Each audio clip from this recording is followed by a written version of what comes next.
Imagine never taking a bath for an entire year. No shower, no warm water, no soap touching your skin from January to December. Now imagine that this wasn't a punishment, it wasn't neglect, it wasn't poverty, it was completely normal. Welcome to Europe, 1600 to 1700 and something. A world where bathing wasn't just rare, it was considered dangerous. And by the end of this video, you'll understand exactly why the cleanest people of that era were the ones who almost never touched water. Let's start with a number that sounds impossible.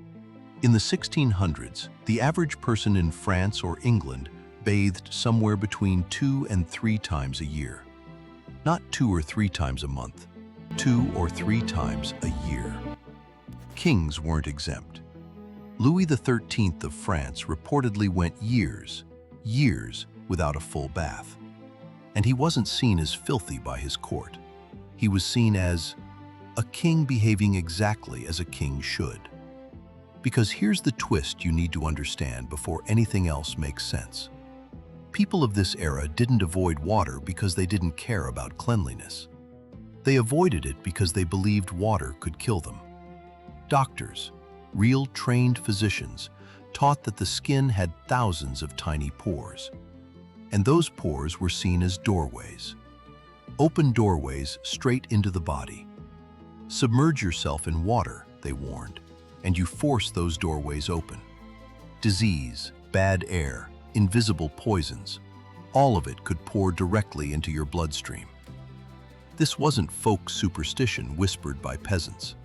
This was official medical guidance, printed in health manuals, recommended by university-trained doctors across Europe. Bathing wasn't dirty behavior. Bathing was the danger. So if water was the enemy, how did anyone stay clean at all? The answer is a practice that sounds almost unbelievable today: dry washing. Instead of water, people used a piece of linen cloth, dry or very lightly dampened, and rubbed it across their skin every single day.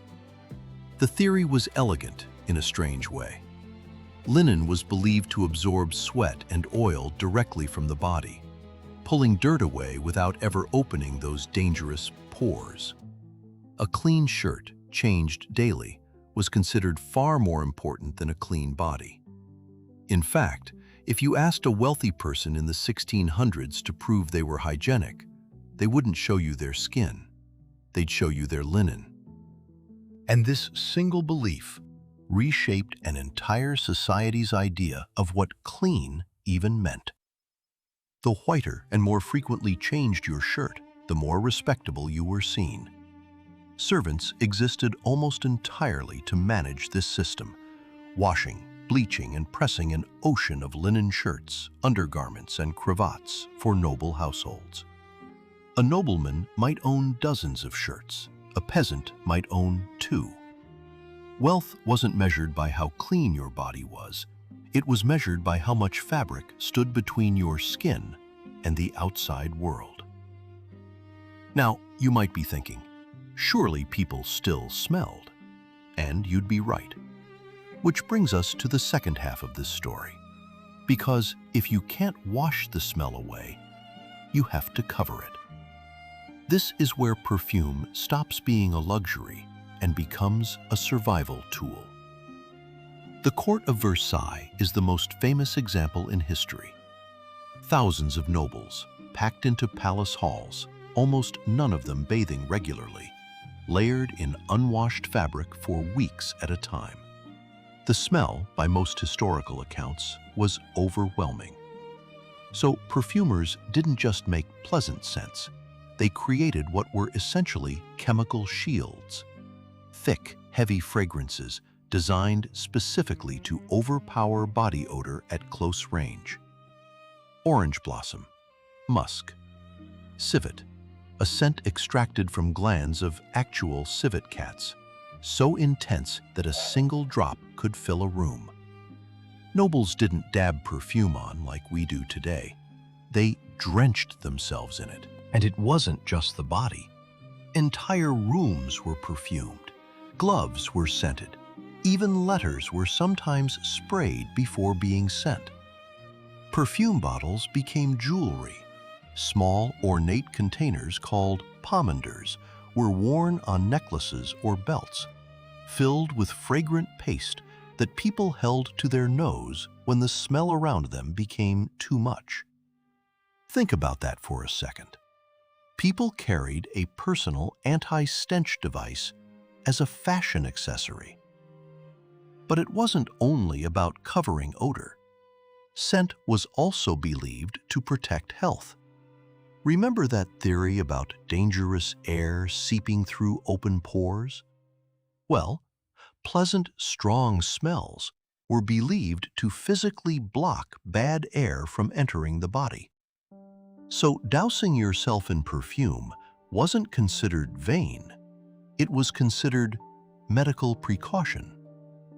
Clean shirt, heavy perfume, no water. That was the complete hygiene routine of the era's elite. Now, here's where the story gets even stranger, because not everyone agreed with this system. And the pushback reveals just how deep these beliefs really went. In parts of Italy and the Mediterranean, older Roman bathing traditions never fully disappeared. Public bathhouses lingered on in some cities, but under growing suspicion. Northern Europe, meanwhile, moved in the opposite direction almost completely.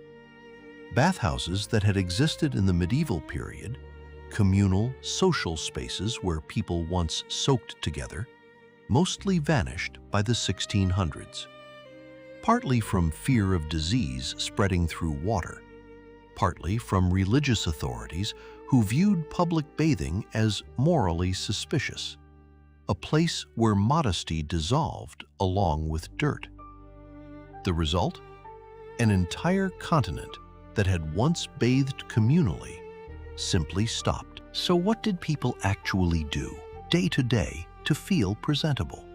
Mornings often began with washing just the visible parts, hands, face, sometimes the neck, using a small basin of water, nothing more. The rest of the body stayed under linen day after day, week after week. Hair was rarely washed with water at all. Instead, people used powders, often scented, sometimes containing starch, brushed through the hair to absorb oil, then combed or brushed out. A powdered wig wasn't just fashion. It was, in part, a clever way to avoid dealing with unwashed hair underneath. And perhaps the most surprising detail of all, this system actually worked, at least by the standards people judged themselves by. Visitors from this era rarely wrote in their diaries, "Everyone around me smells terrible," because within a shared culture where everyone followed the same routine, the baseline simply shifted. Strong perfume, changed linen, and dry-brushed skin was the norm. Nobody was comparing themselves to a modern standard of daily showers and antibacterial soap. They were comparing themselves to each other. And by that measure, a well-perfumed noble in a fresh linen shirt was considered impeccably clean. It's strange to think about now. An entire civilization, kings, philosophers, artists, generals, living their whole lives having submerged their body in water only a handful of times. No baths at Versailles, no showers at the courts of London, just linen and perfume, and a medical theory about pores that we now know was completely wrong. And yet, walk through any museum today, and you'll see portraits of these same people, powdered, perfumed, dressed in immaculate white linen, looking every bit as refined and composed as royalty should. They believed with complete confidence that they had solved cleanliness. They just solved it, without water. Which raises a question worth sitting with. 300 years from now, What belief do we hold today with just as much confidence that people will look back on and find just as strange?